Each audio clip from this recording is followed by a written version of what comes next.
កាលពីបុរាណកាលមានមហាក្សត្រមួយអង្គបានចិញ្ចឹមសត្វសេកមួយដែលមានពណ៌សម្បុររលើបរលោងល្អគ្មានពីរព្រះមហាក្សត្រសពព្រះទ័យនឹងសត្វសេកនោះខ្លាំងណាស់ថ្ងៃមួយព្រះអង្គក៏ត្រាស់សួរទៅសត្វសេកនោះមើលសត្វសេកតើឯងបរិភោគអីបានជាពណ៌សម្បុររបស់ឯងស្អាតម្ល៉េះ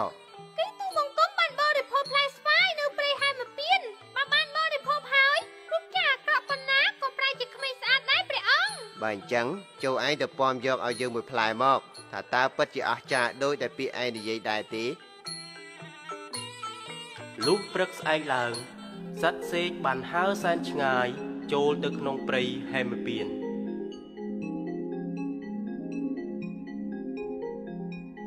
ហើយពំបានផ្លែស្វាយមួយមកថ្វាយព្រះមហាក្សត្រ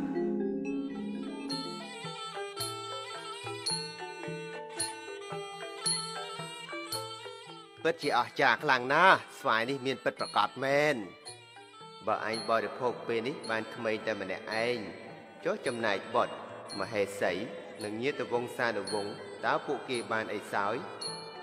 បន្ទាប់ពីទ្រង់ព្រះតម្រិះរួចហើយព្រះអង្គក៏បញ្ជាឲ្យអាមាត្យយកស្វាយនោះទៅបណ្ដុះដាំតែជាអកុសលដើមស្វាយបានដុះចំពីលើរូងសត្វនេះដែលមានពឹសជាតិពឹសបានជ្រាបពេញដីហើយក៏ចូលទៅដល់ដើមស្វាយច្រើនឆ្នាំកន្លងផុតទៅស្វាយក៏ចេញផ្កាចេញផ្លែពេញដើមព្រះមហាក្សត្រក៏បញ្ជាឲ្យអាមាត្យទៅបេះផ្លែស្វាយមួយមកសោយ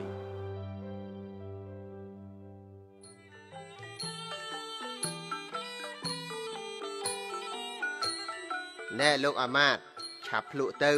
យើងចង់ឃើញលទ្ធផលរបស់ផ្លែស្វាយនេះណាក្រាបទូលព្រះអង្គ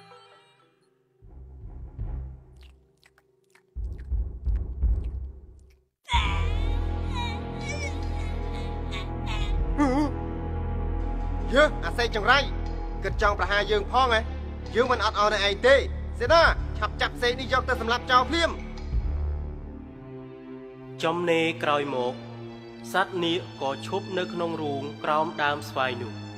ពឹសនៅក្នុងដើមស្វាយក៏សាបរលាបអស់ទៅដែរថ្លែងពីតាយាយពីរនាក់ប្តីប្រពន្ធដែលនៅមើលថែរក្សាដំរីឲ្យព្រះមហាក្សត្រ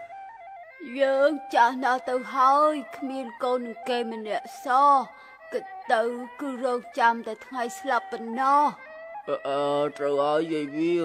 បើរស់នៅយូរវាពិបាកក្នុងការចិញ្ចឹមជីវិតណាស់ដូច្នេះយើងគិតបេះស្វាយព្រះអង្គហូបម្នាក់មួយទៅនឹងអាចស្លាប់ព្រមគ្នាគិតគ្នាស្រេចបាច់ហើយតាយាយក៏បេះស្វាយម្នាក់មួយមកបរិភោគបំរុងឲ្យស្លាប់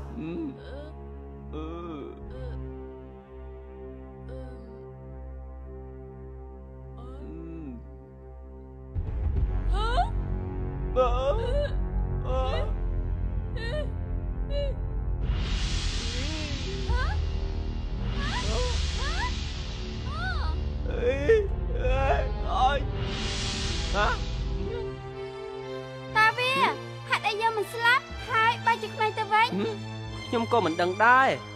មើលឯងនោះយាយវាក្មេងហើយថែមទាំងស្អាតជាងមុនទៅទៀតតែតាយាយមិនស្លាប់បែរជាប្រែមានរូបរាងស្រស់ស្អាតនឹងទៅជាក្មេងកំឡោះក្រមុំទៅវិញដំណឹងនេះបានឮទៅដល់ព្រះមហាក្សត្រព្រះអង្គក៏បញ្ជាឲ្យតាកំឡោះយាយក្រមុំទាំងពីរចូលគាល់មើលអ្នកទាំងពីរឆាប់ប្រាប់យើងតាមត្រង់មកតើអ្នកទាំងពីរជាអ្នកណាហេតុអីបន្លំខ្លួនធ្វើចតាយាយអញ្ចឹងបើពិតព្រះអង្គទូបង្គំមិនហ៊ានកុហកព្រះអង្គឡើយពីរអ្នកទូបង្គំពិតជាតានឹងយាយដែលមើលតម្រៃឲ្យព្រះអង្គមែនថ្លើមធំពួកឯងហ៊ានកុហកយើងផងហ៎មិនអាចទៅរួចឡើយតែពួកឯងប្រែជាក្មេងនោះកាលពីមុនយើងបានពិសោធន៍ផ្លែស្វាយនេះរួចហើយសូមព្រះអង្គព្រះរាជទានទោសទូបង្គំពិតជាបានលួចបេះស្វាយព្រះអង្គមែនតែពួកទូបង្គំចង់ស្លាប់ទេមិននឹកស្មានថាប្រែជាក្មេងចឹងសោះពិតមែនហើយព្រះអង្គសេនាឆាប់ទៅបេះផ្លែស្វាយនោះមកព្រះរាជាក៏បញ្ជាឲ្យអាមាត្យយកស្វាយនោះមកចែកឲ្យនាមន្ត្រីម្នាក់មួយចំណិតបរិភោគឃើញថាដូចតាកំឡោះយាយក្រមុំនិយាយមែន ដោយមានការសង្ស័យពន់ពេកព្រះរាជាក៏បញ្ជាឲ្យអាមាត្យទៅជីកមើលក្រោមដើមស្វាយហើយក៏បានឃើញរូងនាគមួយយ៉ាងជ្រៅព្រះរាជាបានឆ្វេងយល់ពីការពិតដែលបានកើតឡើងតែអ្វីៗត្រូវបានហួសពេលអស់ទៅហើយឲ្យយើងសុំទោសផងសត្វផ្សេងសម្លាញ់